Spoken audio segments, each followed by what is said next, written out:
नमस्कार, मी doctor Shaunak Ajinkya, consultant psychiatrist, Kokilaben Dhirubhai Ambani hospital, Mumbai. आणि आज आपण एका महत्त्वाच्या विषयावर चर्चा करूया, ज्याचा जगभरातील लाखो लोकांवर परिणाम होतो आणि ते म्हणजे मानसिक आजाराशी संबंधित लाज किंवा कलंक.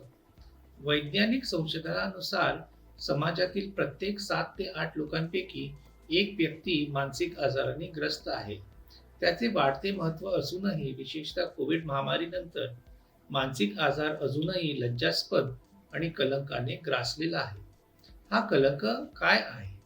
जे लोक मानसिक आजाराने ग्रस्त आहेत किंवा जे मानसिक आरोग्यासाठी मदत घेतात, त्यांचा सामाजिक भेदभाव होतो.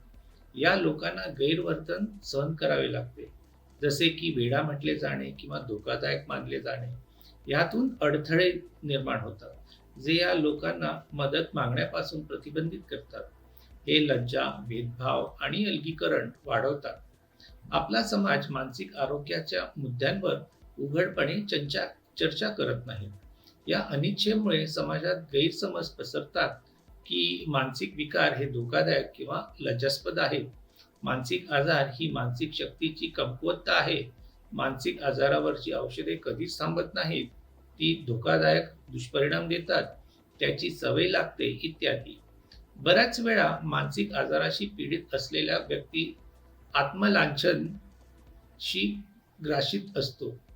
ह्या हीन भावनांमुळे एकटेपणा तसेच न्यूनगंड वाढतो. संशोधनानुसार भारतात मानसिक आजाराला कलंकित मानण्याचे प्रमाण अंदाजे 75% आहे. नैराश्याने ग्रस्त लोकांपैकी केवळ 16% लोक मदत घेतात. याचे दुष्परिणाम अनेक आहेत. नकारात्मक दृष्टिकोनातून पाहण्याची भीती मनोरुग्णांना मदत घेण्यापासून प्रतिबंधित करते. यामुळे उपचारास विलंब होतो, रोग वाढतो व रोगाची लक्षणे बिघडतात. एकाकीपणा आणि निराशा वाढते व ह्याच्यामुळे आत्महत्येसारखे दुःखद परिणाम होण्याची शक्यता निर्मित होते. ह्या नकारात्मक मनोवृत्तीमुळे नातेसंबंधांमुळे ताण निर्माण होतात. रोजगाराचे संधीमध्ये अडथळे येतात आणि अशामुळे कधी-कधी कुटुंबेही नष्ट होतात. रोगाची लक्षणे वाढल्याने या रुग्णांचे आव्हाने आणखी कठीण होतात. पण या सगळ्यावर मात करता येतो. त्यासाठी रोगग्रस्त व्यक्ती आणि समाज या दोघांनाही आपापले दृष्टिकोन बदलण्याची गरज आहे. सर्वप्रथम मानसिक आरोग्याशी संबंधित ज्ञान आणि जागरूकता वाढवली पाहिजे. मानसिक आरोग्य संबंधीचे गैरसमज बदलायचे प्रयत्न नियमित कार्यक्रमातून केले पाहिजेत. खुल्या संवादाला प्रोत्साहन द्यायला पाहिजे. नकारात्मक समाजात विचारसरणीला आव्हान देऊन हे गैरसमज दूर केले पाहिजेत, जेणेकरून आपण अधिक सर्वसमावेशक आणि समजून घेणारा समाज बनू शकतो.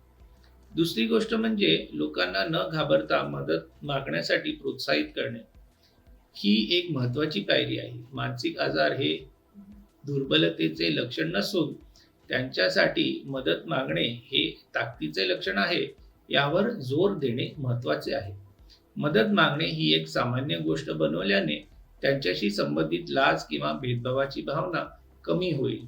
एक सहाय्यक, भेदभावरहित वातावरण तयार करणे गरजेचे आहे, जेथे आजारी व्यक्तीचे विचार ऐकले जातील व कोणालाही आपल्या आजाराबद्दल बोलायला लाज वाटणार नाही. तिसरे म्हणजे आपल्याला मानसिक आजाराने ग्रस्त लोकांच्या सन्मानाचे व अधिकारांचे रक्षण करणे आवश्यक आहे. मानसिक आरोग्याचे संशोधनांमध्ये अधिक गुंतवणूक व्हायला हवी. संस्थात्मक स्तरावर मानसिक विकारांना समाविष्ट करणाऱ्या विमा योजना, मानसिक आरोग्य भेदभाव विरोधी कायदे व सपोर्ट नेटवर्क्स यासारखे धोरणांचे प्रचार मानसिक आरोग्याचा कलंक दूर केला पाहिजे. अंततः आपण आत्मकरुणा व आत्मस्वीकृती वाढवली पाहिजे. नकारात्मक विचारांना आव्हान देऊन मानसिक आजारांबद्दलच्या धारणा बदलायला पाहिजेत. एखादा आश्वासक मित्राशी, कुटुंबातील सदस्याची किंवा मानसोपचार तज्ज्ञाशी मदत घ्या, जे तुमच्या मानसिक आरोग्याच्या समस्यांवर चर्चा करण्यास इच्छुक आहेत. चला, आज आपण मानसिक आजारांशी संबंधित लाज आणि कलंक या बंधनांपासून मुक्त होऊया. असे जग तयार करूया, जिथे मानसिक आरोग्याला शारीरिक आरोग्याप्रमाणेच दया आणि मान्यता दिली जाईल. लक्षात ठेवा, मानसिक आजाराचे दुःख चुपचाप सहन करणे योग्य नाही. चला, आजपासून आपण सर्वजण याविषयी मोकळेपणाने बोलूया. नमस्कार.